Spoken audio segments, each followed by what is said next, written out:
Salut, j'espère que vous allez bien. Aujourd'hui on va parler couteau, gros couteau, puisque je vais présenter et tester le Tex. C'est un couteau fabriqué par le coutelier du même nom, Julien Tex. Donc voilà le bestiau.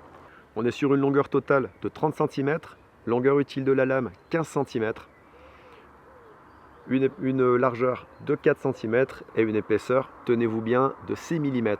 On est sur un montage de type plate semelle avec un acier au carbone XC75.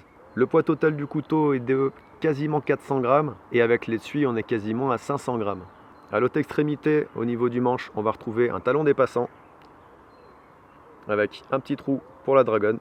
Sur le dessus, au niveau du ricasso, un grip pour le pouce.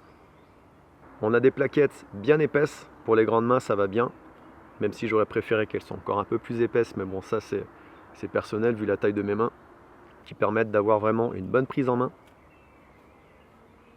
Et ici, au niveau du ricasso, on va retrouver cette partie-là, plus ou moins en forme de V, qui va permettre d'avoir une bonne prise en main pour les coupes inversées.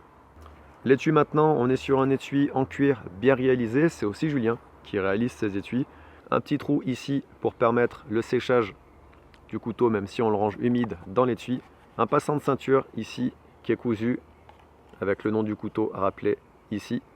La rétention de l'étui est plus que bonne. Évidemment, vu le poids du couteau, on ne va pas s'amuser à faire ça, d'accord?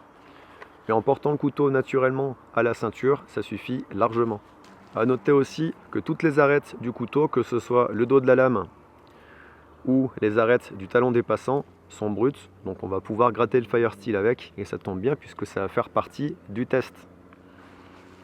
Alors au menu du test, j'ai prévu plus ou moins 5 étapes. Premièrement, les coupes à la volée. Deuxièmement, les deux bâtonnages, bâtonnage de coupe et de refente. Troisièmement, les différents types de coupes. Premièrement, la coupe franche. Deuxièmement, la coupe forte ou coupe inversée. Et troisièmement, la coupe de précision. Quatrièmement, les Feather Sticks. Et pour terminer, le grattage de Firesteel. Bon, pour le test, pour la coupe à la volée, je vais me trouver un arbre. Et comme vous pouvez le voir, ici, c'est pas ce qui manque. On est dans une châtaigneraie, donc beaucoup de rejets de châtaigniers, dont certains qui sont morts debout. Donc ça tombe bien, ce sera parfait pour la coupe à la volée. Je vais passer l'étape du bois vert, puisque c'est un couteau qui a pas mal d'inertie. Donc le bois vert, vu que je m'en sers absolument jamais, je vais directement passer sur du bois sec. Et là, je vois ici deux rejets qui devraient se prêter parfaitement au test. Bon, je pense avoir trouvé le rejet idéal pour le test, donc on va aller voir de plus près. Pour me déplacer, je vais évidemment mettre le couteau dans son étui.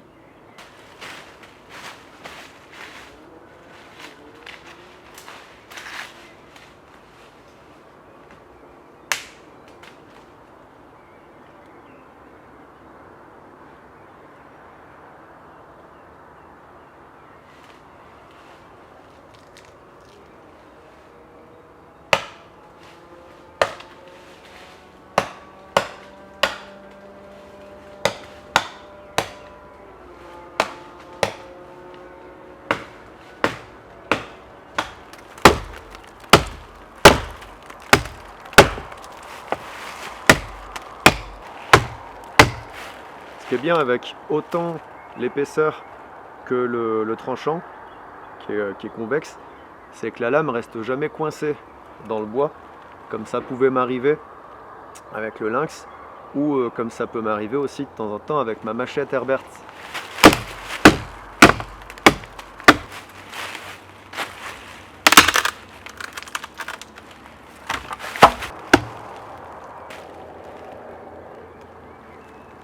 Bien, là on a une belle section qui va me permettre de faire aussi bien un maillet que de tester le bâtonnage de coupe et de refente. Pour les Feather Sticks aussi, ça va être une section idéale. En termes d'inertie, je trouve que c'est pas vraiment l'idéal, puisque le poids de la lame est pas vraiment vers l'avant, comme on pourrait avoir avec un couteau de type Nesmuk, ce qui va permettre de vraiment avoir une bonne inertie. Là avec le Tex, on n'a pas vraiment d'inertie, ce qui fait que ça facilite pas vraiment, le couteau est lourd, on est quasiment sur 400 grammes, c'est plus ou moins le poids d'une petite hachette, mais on a autant de poids au niveau de la lame que du manche, j'ai l'impression, ce qui fait qu'on n'a pas assez d'inertie pour vraiment avoir une coupe à la volée efficace, et je trouve ça dommage. surtout vu que la lame a une épaisseur de 6 mm. Ça aurait été bien d'avoir un petit peu moins d'épaisseur au niveau du manche. Avoir un manche peut-être ajouré, je sais pas, j'ai pas vu la semelle sans les plaquettes, donc je peux pas dire si Julien a percé le manche pour l'alléger. Mais je pense que ce serait un truc à faire si par hasard c'est pas fait, pour permettre d'avoir une meilleure inertie pour les coupes à la volée.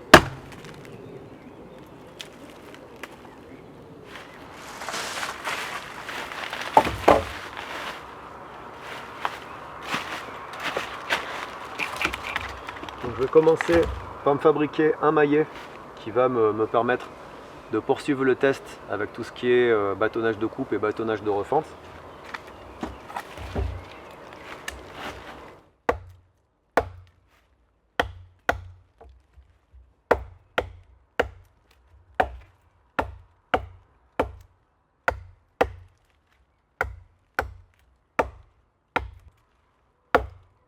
On a envie de taper avec force hein, quand on a un outil de ce gabarit dans les mains. On a vraiment envie d'y mettre de la force, de la vélocité, de la puissance.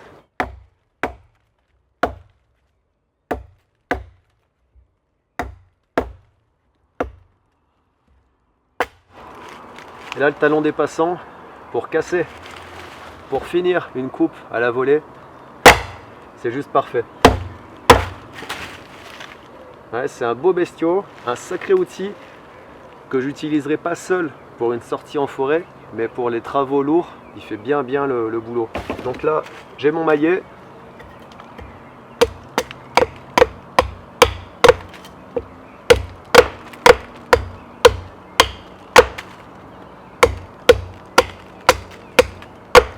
Pour donner un peu plus d'inertie au maillet, je vais me tailler un semblant de manche qui sera utilisable avec les gants pour avoir plus de poids vers le bout du maillet.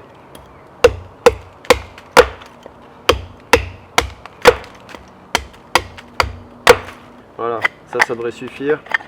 Un petit peu de coupe franche pour affiner le manche. Allez, bâtonnage de coupe pour commencer. On est sur du bois sec, donc ça risque de prendre un peu de temps. Et je vais commencer par une coupe perpendiculaire puisque le couteau est gros gabarit. Donc ça devrait le faire. Je risque de niquer le maillet avant d'arriver au bout de la section. Mais ça, c'est pas très grave, je me referai un maillet si besoin.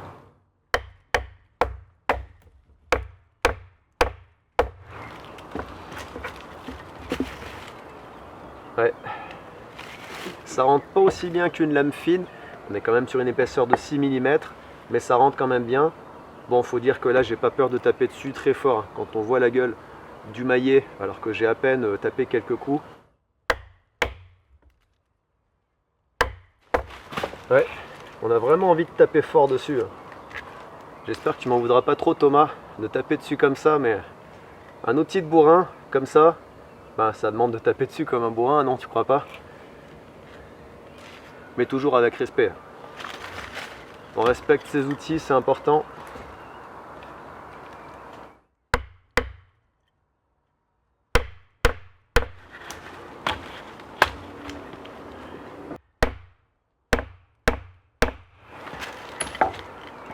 Ouais, c'est pas mal du tout ça. C'est pas mal du tout. C'est vraiment un couteau qui est fait pour encaisser. Maintenant, on va tester les différents types de coupes. Donc la première, c'est la coupe franche, comme ça, en poussant le couteau, comme si je voulais donner un coup de poing. Donc ça s'appelle la coupe franche. À noter que si vous faites un piqué de tente en bois, vous devrez commencer par l'extrémité sur laquelle vous allez taper. Je m'explique. Si vous commencez par tailler l'extrémité pointue, au moment de tailler l'extrémité sur laquelle vous allez taper, vous allez voir la pointe de la sardine en direction de votre torse. Et là, le moindre faux mouvement, je vous laisse imaginer l'ampleur de la blessure que vous risqueriez de vous infliger. Donc pour poursuivre, donc coupe franche, ça nécessite quand même d'avoir un certain angle d'attaque dans le bois. On est sur un angle d'affûtage assez fermé, mais quand on a trouvé l'angle, ça va comme dans du beurre. Ouais, ça va bien. Donc au lieu de prendre le couteau de cette façon, on va le prendre de cette façon. Et là, les petites encoches ici vont faciliter la prise en main, puisqu'on va avoir la main au plus près de la lame. Donc ça, c'est une coupe qui est pratique, comme je le disais dans la vidéo du lynx.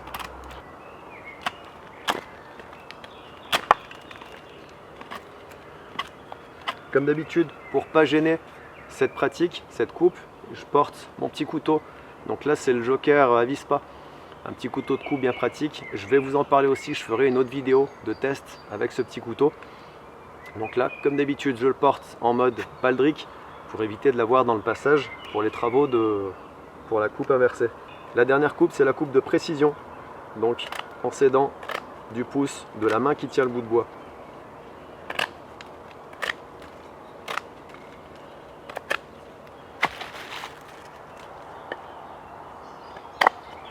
Donc ça va bien pour des petites sculptures par exemple, pour arrondir l'extrémité d'un piquet de tente avant de taper dessus, ce qui va permettre de répercuter le choc de l'impact sur une surface ronde et donc d'éviter de fendre, de réduire les risques de fendre le bout de bois qui va servir de piquet. Donc là, avec un gant, forcément ça passe bien, mais le but du jeu c'est quand même de travailler sans gants pour vraiment juger de l'ergonomie du couteau. Donc là on a les arêtes qui sont faites pour gratter le fire steel, donc c'est un petit peu inconfortable au pouce, comme c'était le cas avec le lynx, comme c'est le cas aussi avec mon petit Mora Eldris, où le dos de la lame est tout de suite prévu pour gratter le fire steel. Ouais, ça fait le boulot mais c'est pas confortable, donc là portez des gants si vous voulez éviter les ampoules quand même. Voilà, coupe franche, coupe forte, coupe de précision. Ouais.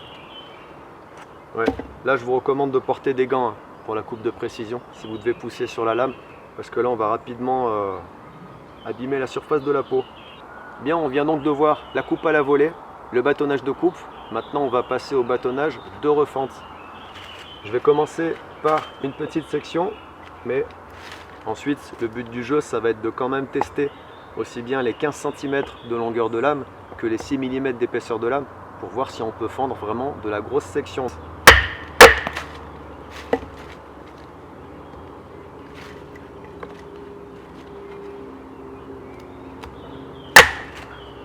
C'est épais, on est plus proche du coin à fendre que du couteau, je dis ça en plaisantant évidemment, mais c'est suffisamment épais pour éclater le bois en un coup.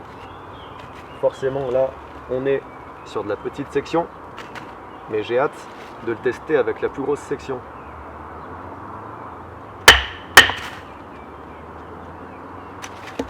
Ouais, ça va bien, aucun problème.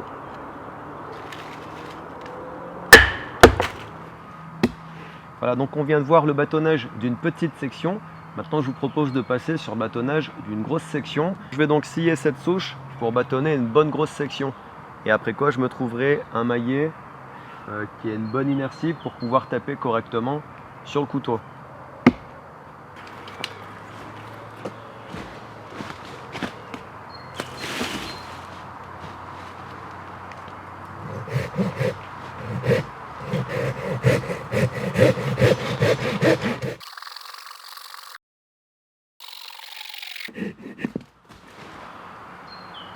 Qu'est-ce que j'aime cette scie.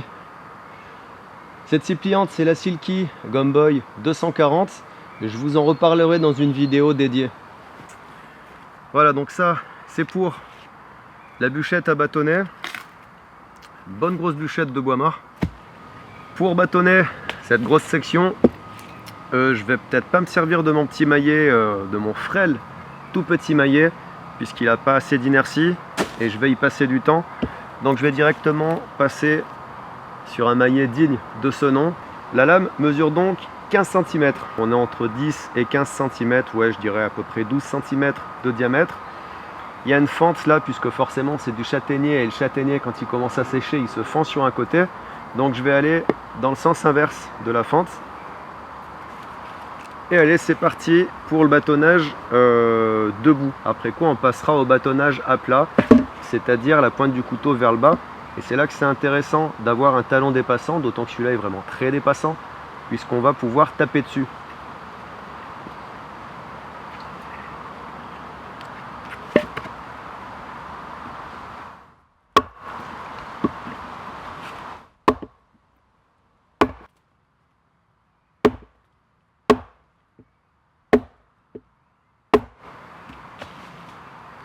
Voilà, sous le tronc d'arbre, là c'est creux, donc ça a tendance à rebondir un petit peu. Je vais aller me placer sur la souche là. Voilà, là ça devrait être un petit peu mieux en principe.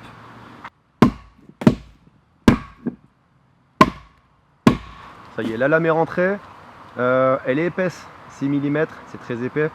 La lame est rentrée, donc maintenant ça devrait rentrer comme du beurre. Et effectivement, vu l'épaisseur, là, le billot est déjà fondu. Je vais recentrer le couteau grâce au talon dépassant. J'adore les talons dépassants. C'est vraiment super pratique. Voilà. Et là, c'est fendu. Aucun problème. Aucun problème.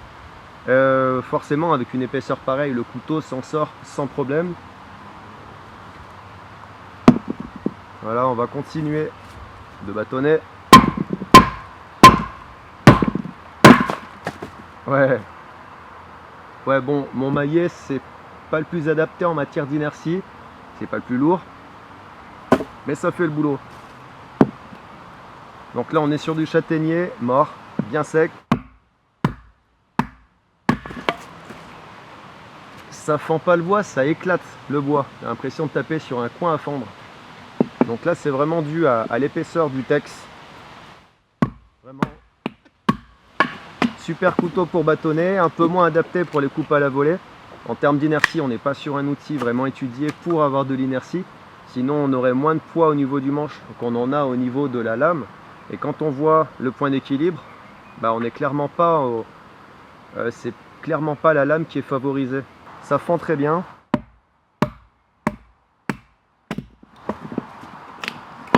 On sent que c'est un outil à fendre.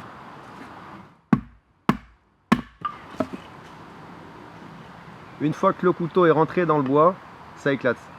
C'est très facile. Maintenant, on va passer sur le bâtonnage à plat. Je vais repasser sur mon petit maillet qui se trouve ici, qui va me permettre de pouvoir taper sur le talon dépassant avec plus de précision. Parce que là, si je me tape sur la main avec le maillet, le gros maillet, on va appeler ça un maillet Shrek, hein. Si je me tape sur la main avec le maillet Shrek, je risque de le sentir passer. Déjà qu'avec celui-là, ça risque de faire mal. Ouais. Ça fend bien, aucun problème de ce côté-là. Pour rappel, il n'y a aucun favoritisme dans le test de ce couteau. C'est un couteau qu'on m'a prêté, je ne l'ai pas acheté. J'ai aucune affinité particulière avec le coutelier qui l'a fabriqué, même si j'apprécie ses vidéos et même si j'apprécie ce couteau parce qu'il est juste superbe. J'ai pas été payé ni pour en dire du bien ni pour en dire du mal. Donc ce test est vraiment en fonction de ce que je ressens. Le résultat de ce test et mes impressions sont vraiment le fruit de mon ressenti après m'en être servi pendant un peu plus de 2 mois. Maintenant, ce que j'aimerais voir, c'est en hérisson, en feather stick. Est-ce que je vais arriver à m'adapter à l'émouture, au tranchant particulier du texte, puisqu'on est sur un tranchant convexe, mais à un angle plutôt ouvert. Donc je ne sais pas si je vais y arriver rapidement à m'adapter au tranchant du texte. Donc pour rappel, le feather stick peut se faire de 2 façons différentes. En tout cas, c'est les 2 façons que j'utilise moi. Il en existe peut-être d'autres.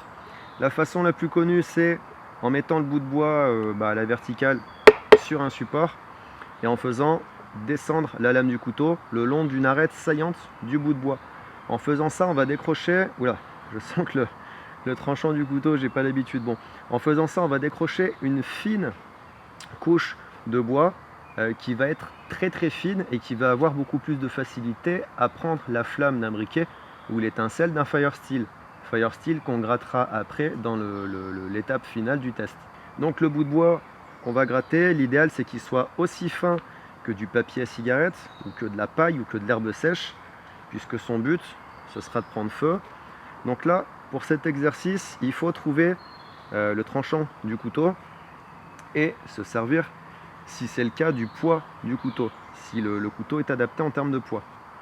Donc là, on peut voir que j'ai un petit peu de mal à trouver mon équilibre sur le tranchant du couteau, parce qu'on n'est pas sur une émouture que j'ai l'habitude d'utiliser. Ouais, mon Feather Stick est vraiment grossier. Il devrait être efficace mine de rien, puisque je suis arrivé au début avec une arête bien saillante du bout de bois. Je suis arrivé à décoller des bouts de bois assez fins, mais là plus j'avance et plus je vois que j'ai du mal.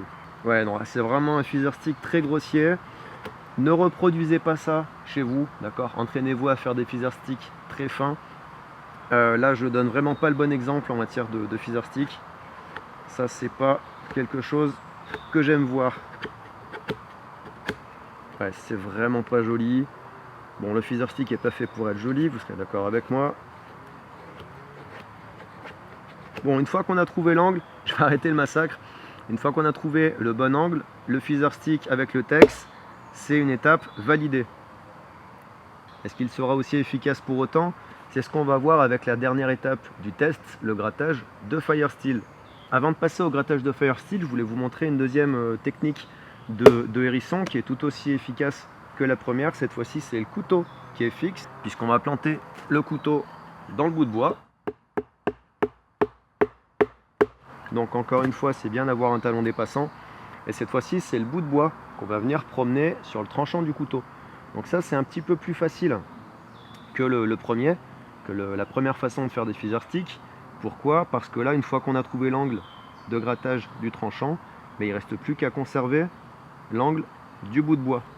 Je vais repartir sur un bout de bois qui n'est encore pas servi.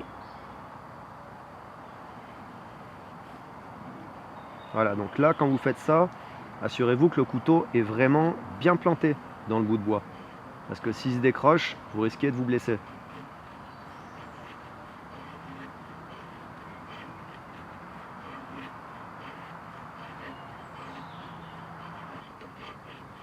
Encore une fois, si vous faites tomber des copeaux par terre, c'est pas très grave. Parce que j'ai l'habitude de faire, c'est mettre un linge là où les copeaux tombent, de façon à pouvoir les réunir et les récupérer. Allez, on va passer à la suite du test avec la dernière étape et vérifier le grattage de Firesteel. Petit Firesteel au bout d'une corde, dans la poche, toujours rapidement accessible.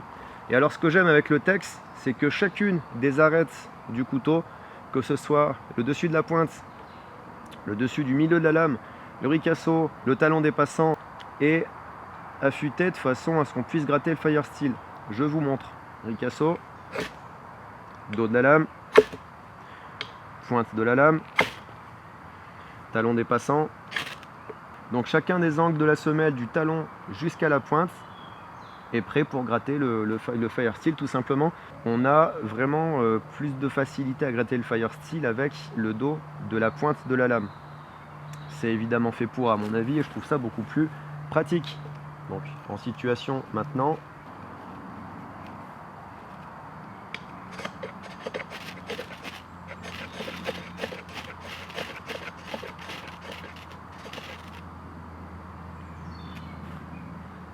Voilà. Donc on a quand même pas mal d'étincelles.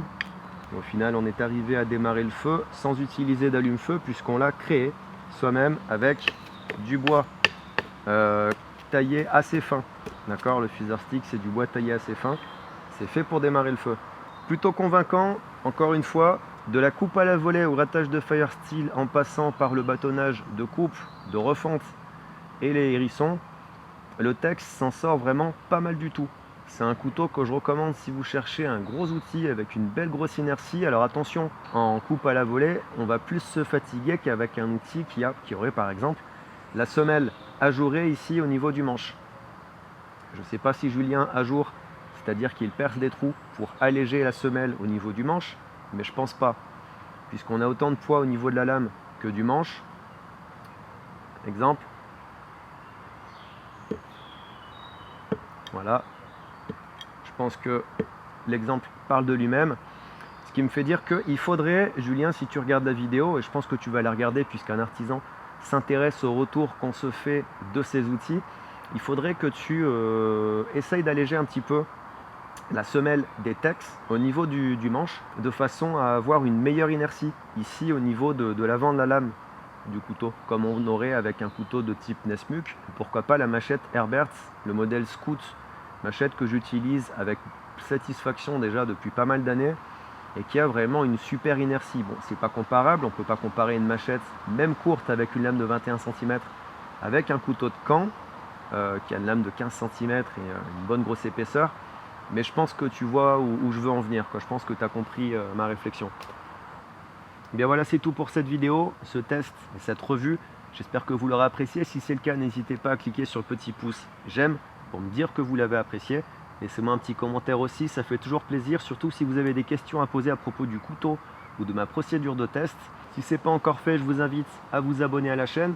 Et maintenant, il ne me reste plus qu'à vous quitter. Comme d'habitude, je vous dis portez-vous bien, sortez dans la nature et à la prochaine. Salut!